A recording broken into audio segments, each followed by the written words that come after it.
Justin, gusto pala makausap ng mami mo. I'm sorry, Justine. Aalis na ako. Wait. Ang susunod na programa ay rated PG. Ito ay nangangailangan ng patnubay at gabay ng magulang para sa mga batang manunood.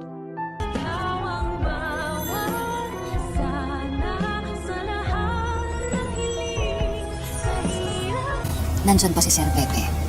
Gagaling siya.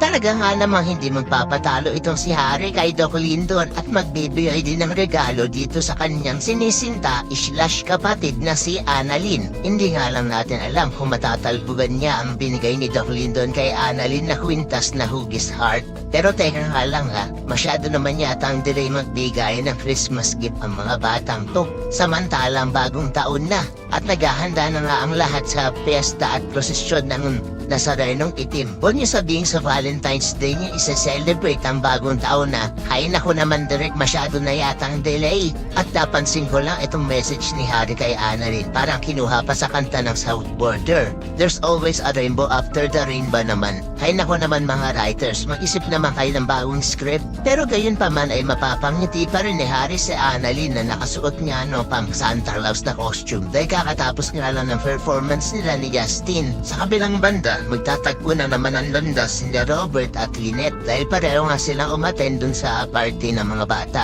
Nanghihinayan si Robert dahil hindi man lang daw nakita ng kanyang tatay Pepe ang kanyang mga apo na sila Justin at Annalyn na magkasama. Pero ang paalala ni Lynette kay Robert na hindi pa naman daw patay si Lolo Pepe kaya naman may pag-asa pa rin makita niya ang kanyang mga apo. Pero parang nawawala ng pag-asa itong si Robert at sasabihin niya kung paano daw kung hindi na magising ang kanyang tatay. Samantala, nang makita naman ni Justin ang kanyang nanay Giselle doon sa venue ay parang papaalis niya pa ito.